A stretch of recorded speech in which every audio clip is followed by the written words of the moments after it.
ओम श्री परमात्मने नमः।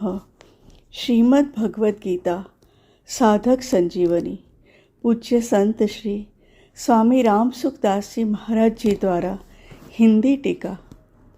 अध्याय 4 ज्ञान कर्म संन्यास योग, पेज 293 293, ऑडियो 95 95।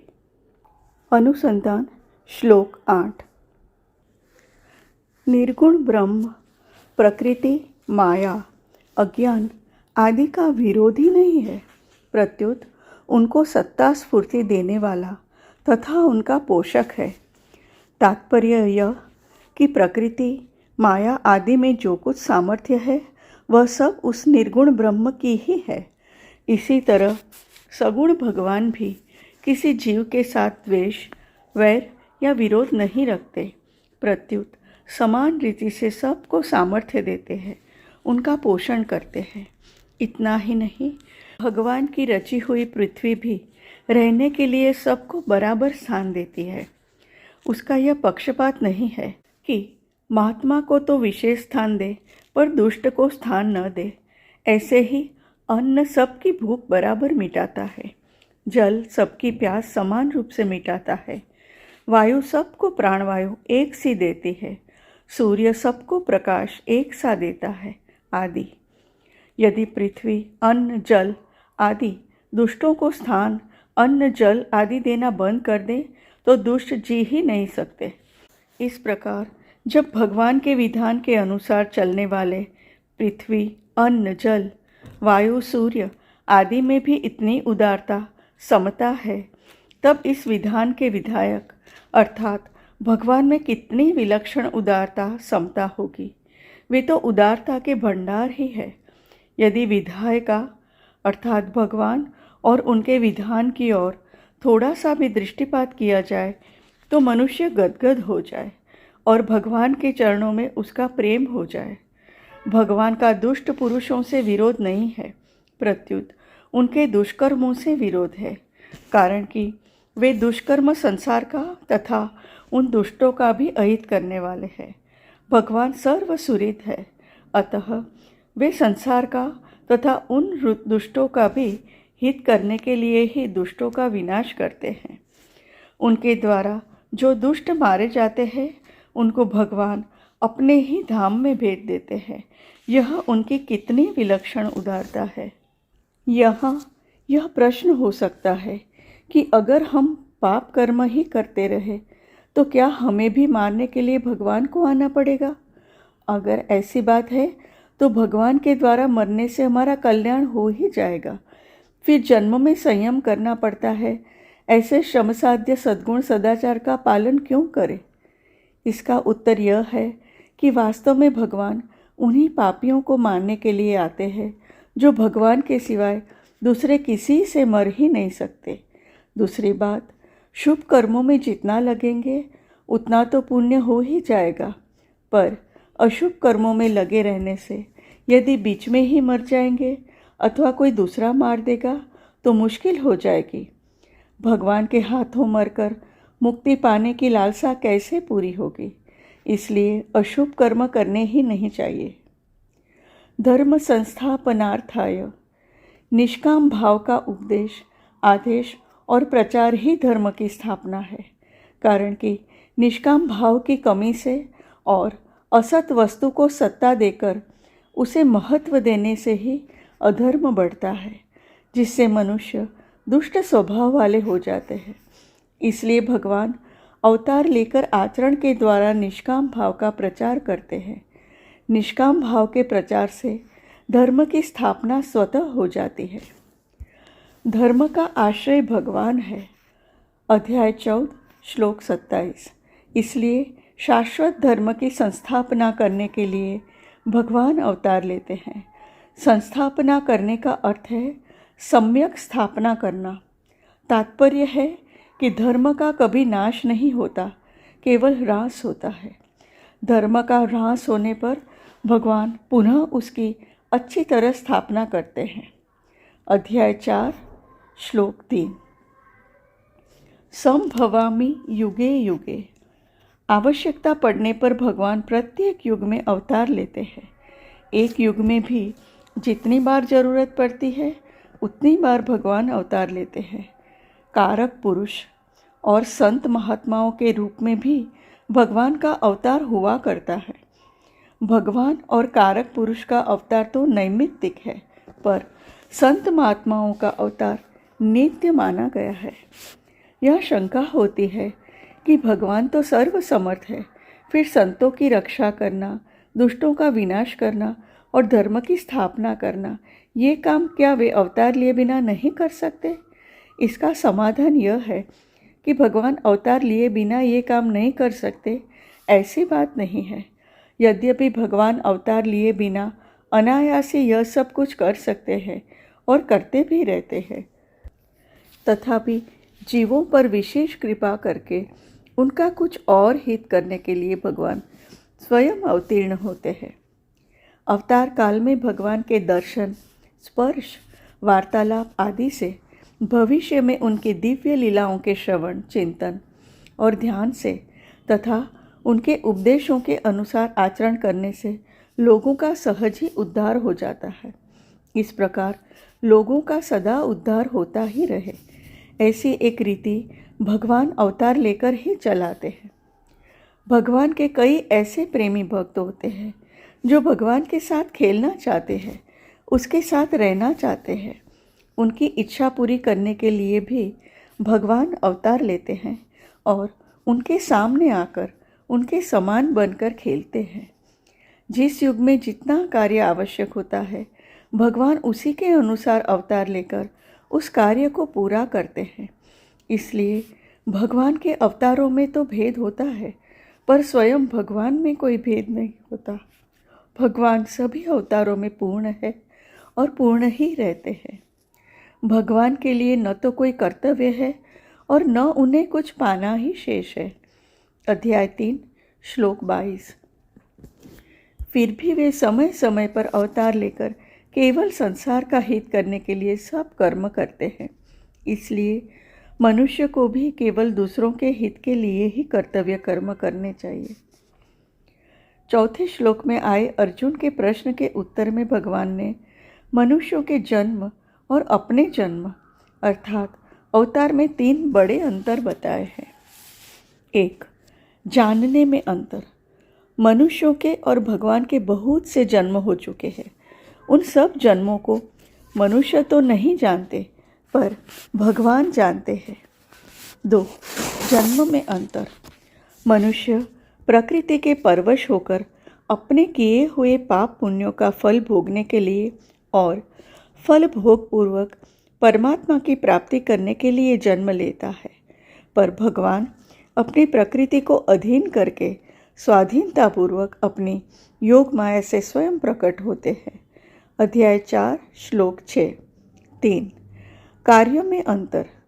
साधारणतः मनुष्य अपनी कामनाओं की पूर्ति के लिए कार्य करते हैं, जो कि मनुष्य जन्म का ध्येय नहीं है, पर भगवान केवल मात्र जीवों के कल्याण के लिए कार्य करते हैं। अध्याय 4 श्लोक 7-8। संबंध। चौथे श्लोक में आए अर्जुन के प्रश्न के उत्तर में भगवान ने अपने जन्म की दिव्यता का वर्णन आरंभ किया था। अब अपनी ओर से निष्काम कर्म अर्थात कर्मयोग का तत्व बताने के उद्देश्य से अपने जन्म की दिव्यता के साथ साथ अपने कर्म की दिव्यता को जानने का भी महात्म्य बताते हैं। श्लोक 9। जन्म कर्म च मे दिव्यम एवं यो वेत्ति तत्वतः त्यक्त्वा देहं पुनर्जन्म नैति मामेति सोऽर्जुन। हे अर्जुन, मेरे जन्म और कर्म दिव्य है। इस प्रकार मेरे जन्म और कर्म को जो मनुष्य तत्व से जान लेता है अर्थात दृढ़तापूर्वक मान लेता है, वह शरीर का त्याग करके पुनर्जन्म को प्राप्त नहीं होता, प्रत्युत मुझे प्राप्त होता है। व्याख्या। जन्म कर्म च मे दिव्यम। भगवान जन्म मृत्यु से सर्वथा अतीत, अजन्मा और अविनाशी है। उनका मनुष्य रूप में अवतार साधारण मनुष्यों की तरह नहीं होता। वे कृपापूर्वक मात्र जीवों का हित करने के लिए स्वतंत्रतापूर्वक मनुष्य आदि के रूप में जन्म धारण की लीला करते हैं। उनका जन्म कर्मों के परवश नहीं होता, वे अपनी इच्छा से ही शरीर धारण करते हैं। भगवान का साकार विग्रह जीवों के शरीरों की तरह हाड़ मांस का नहीं होता। जीवों के शरीर तो पाप पुण्यमय, अनित्य, रोगग्रस्त, लौकिक, विकारी, पांच भौतिक और रजवीर्य से उत्पन्न होने वाले होते हैं, पर भगवान के विग्रह पाप पुण्य से रहित, नित्य, अनामय, अलौकिक, विकार रहित, परम दिव्य और प्रकट होने वाले होते हैं।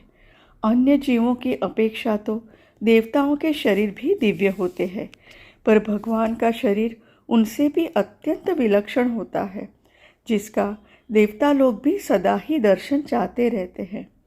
अध्याय 11 श्लोक 52। भगवान जब श्री राम तथा श्री कृष्ण के रूप में इस पृथ्वी पर आए, तब वे माता कौशल्या और देवकी के गर्भ से उत्पन्न नहीं हुए। पहले उन्हें अपने शंख चक्र गदा पद्मधारी स्वरूप का दर्शन देकर फिर वे माता की प्रार्थना पर बाल रूप में लीला करने लगे। भगवान श्री राम के लिए गोस्वामी तुलसीदास जी कहते हैं, भय प्रकट कृपाला दीन दयाला कौशल्या हितकारी हर्षित महतारी मुनि मनहारी अद्भुत रूप विचारी लोचन अभिरामा तनु घन श्यामा निज आयुध भुजचारी भूषण वनमाला नयन विशाला शोभा सिंधु खरारी। माता पुनि बोली सोमति डोली तजहु तात यह रूपा कीजय शिशु लीला अति प्रियशीला यह सुख परम अनुपा सुनि बचन सुजाना रोदन ठाना होई बालक सुर भूपा। भगवान श्री कृष्ण के लिए आया है। उपसंहर विश्वात्मनंदो रूपमलौकिकम शंख चक्र गदा पद्मश्रिया जुष्टम चतुर्भुजम। श्रीमद् भागवत स्कंद 10 अध्याय 3 श्लोक 30। माता देवकी ने कहा, विश्वात्मन शंख चक्र गदा और पद्म की शोभा से युक्त इस 4 भुजाओं वाले अपने अलौकिक दिव्य रूप को अब छिपा लीजिए। तब भगवान ने माता पिता के देखते देखते अपनी माया से तत्काल एक साधारण शिशु का रूप धारण कर लिया। पित्रोः संपश्यतोः सद्यो बभूव प्राकृतः शिशुः। श्रीमद् भागवत स्कंद 10 अध्याय 3 श्लोक 46। जब भगवान श्री राम अपने धाम पधारने लगे, तब वे अंतर्धान हुए। जीवों के शरीरों की तरह उनका शरीर यहाँ नहीं रहा, प्रत्युत वे इसी शरीर से अपने धाम चले गए। पितामहवचः श्रुत्वा विनिश्चित्य महामतिः विवेश वैष्णवं तेजः सशरीरः सहानुजः। वाल्मीकि रामायण उत्तरकांड सर्ग 110 श्लोक 12।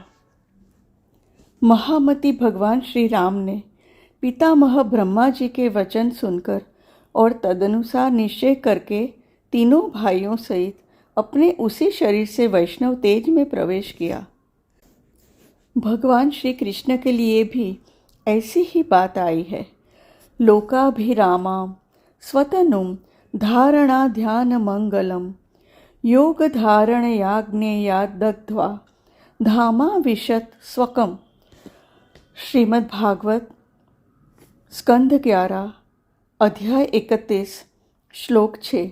धारणा और ध्यान के लिए अति मंगल रूप अपनी लोकाभिरामा मोहिनी मूर्ति को योग धारणा जनित अग्नि के द्वारा भस्म किए बिना ही भगवान ने अपने धाम में सशरीर प्रवेश किया।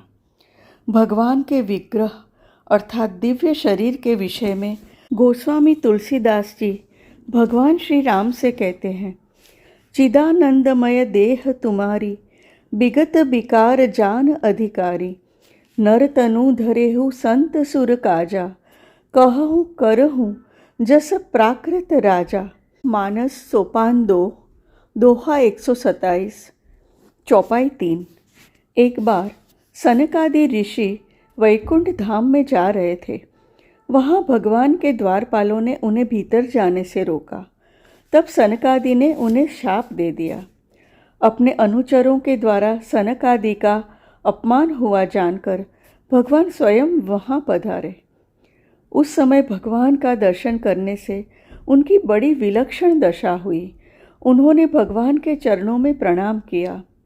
तस्यारविंद नयनस्य पदारविंद किंजलकमिश्र तुलसी मकरंद वायुः अंतर्गतः स्वविवरेण चकार तेषां संक्षोभमक्षरजुषामपि चित्ततन्वोः। श्रीमद् भागवत स्कंद 3 अध्याय 15 श्लोक 43। प्रणाम करने पर उन कमल नेत्र भगवान के चरण कमल के पराग से मिली हुई तुलसी मंजरी की वायु ने उनके नासिका छिद्रों में प्रवेश करके उन अक्षर परमात्मा में नित्य स्थित रहने वाले ज्ञानी महात्माओं के भी चित्त और शरीर को क्षुब्ध कर दिया।